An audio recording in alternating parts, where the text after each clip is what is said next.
Assalamualaikum warahmatullahi wabarakatuh. Alhamdulillah yukafa salatu wassalamu ala nabi Mustafa wa ala alihi wa ashabi al-siddiqi wa ma ba'du.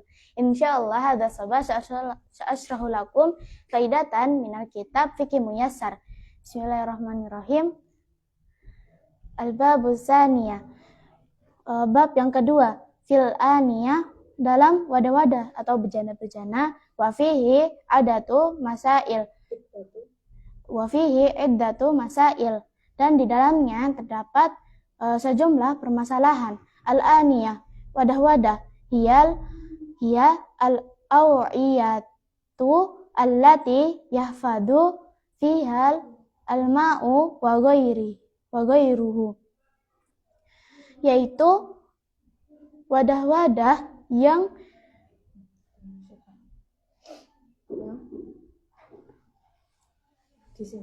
wadah-wadah yang disimpan di dalamnya air atau selainnya, sawa'un kanat minal hadidi au min ghairihi, baik itu dari besi ataupun dari selainnya. Wal aslu fihal ibaha, dan hukum asalnya itu mubah atau diperbolehkan. Liqauli ta'ala huwallazi khalaqalakum ma fil ardi jami'an, surah Al-Baqarah minal ayat tis'ah wa ishrun.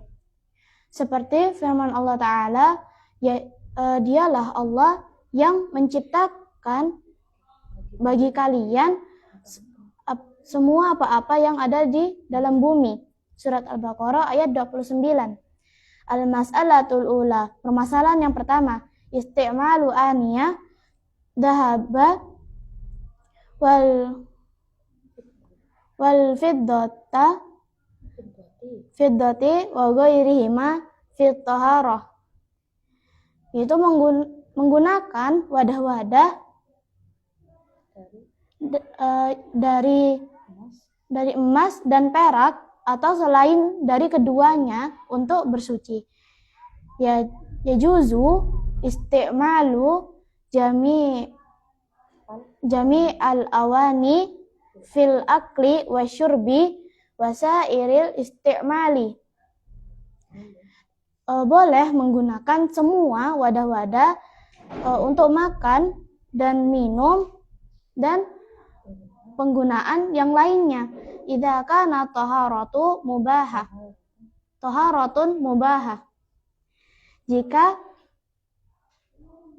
Jika benda tersebut itu suci, maka hukumnya mubah. Walau kanat saminatan, walaupun dia berharga.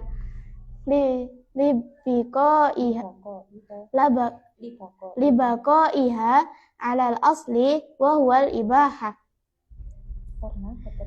karena ketetapannya atas hukum asalnya yaitu mubah, ma'ada aniyah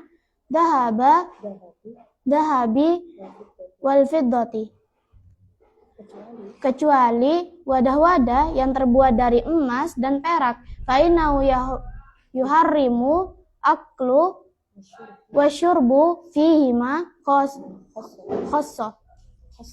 khossatan, maka sesungguhnya dia diharamkan untuk digunakan untuk makan dan minum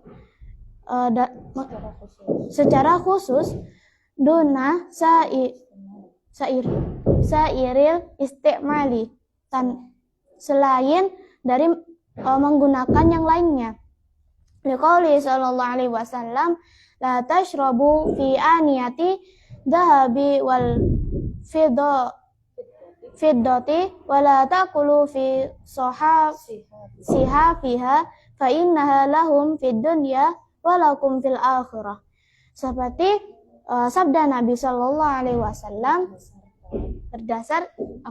berdasarkan sabda Nabi sallallahu alaihi wasallam, janganlah kalian meminum di dalam wadah-wadah yang terbuat dari emas dan perak, dan janganlah kalian memakan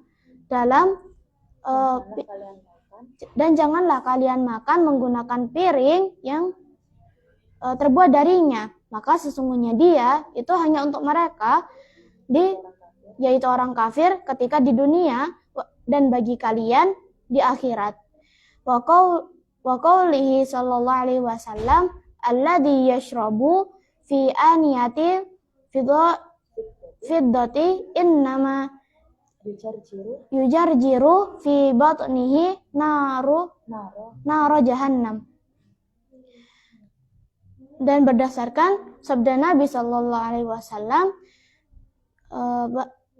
orang-orang yang meminum dalam wadah yang terbuat dari perak, maka sesungguhnya dia seperti mencurahkan ke dalam perutnya sebuah api dari neraka jahanam.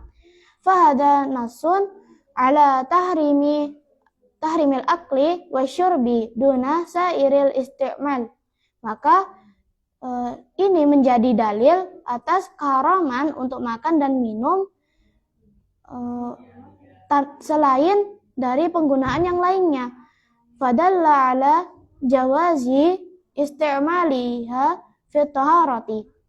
Maka ini menunjukkan atas diperbolehkannya untuk menggunakannya untuk taharah. Wan nahi ammun yatanawalu ina'al khalisa. Dan dilarang untuk dan larangan ini sifatnya umum.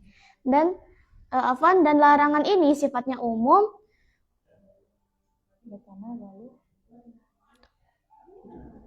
Mendapati. Dan larangan ini itu bersifat umum untuk mendapati wadah yang murni. Awil mumawwahu bidzahabi au fiddati atau disepuh atau dilapisi dengan emas atau perak, awil ladzi fihi syai'un minadz dzahabi wal fiddati, atau yang di dalamnya itu terkandung sesuatu dari emas dan perak.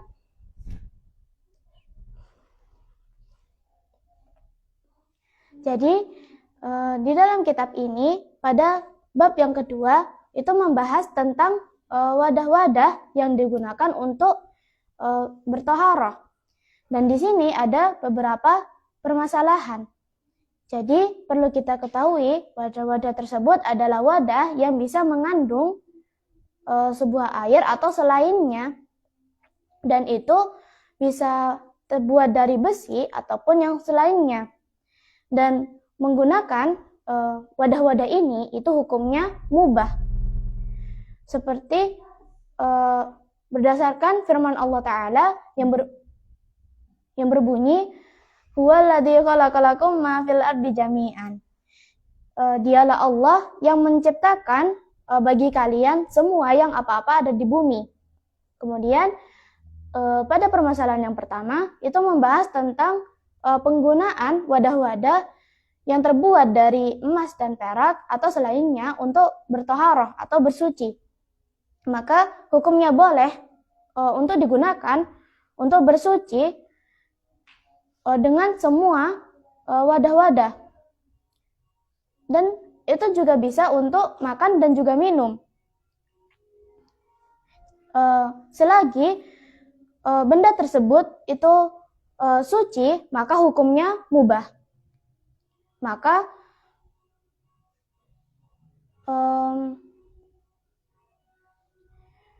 di sini itu ada pendapat yang,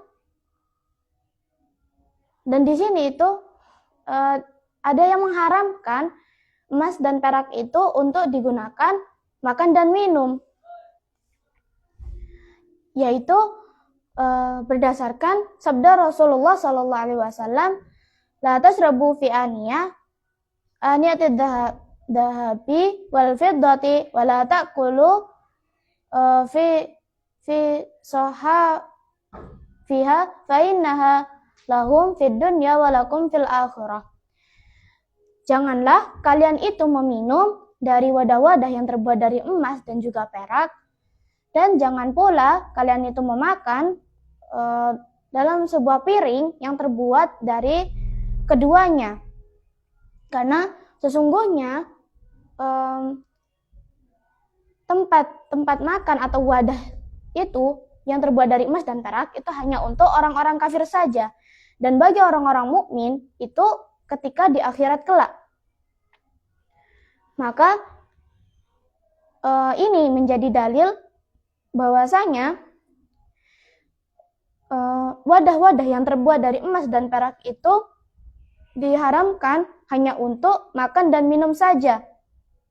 Akan tetapi diperbolehkan untuk menggunakan air yang ada di dalam wadah tersebut untuk bertaharah. Dan di sini hukumnya adalah mubah, jadi boleh-boleh saja. Alhamdulillahirrabbilalamin. Hadhil faidatul yaminni dawajattum minni. Al-aqta'u qawlana fi'lan wa taqabbalu i'tidari wasmahuli. Sallallahu ayyan fana bima 'allamtana wa yaftah alaina futuhal arifin. Assalamualaikum warahmatullahi wabarakatuh.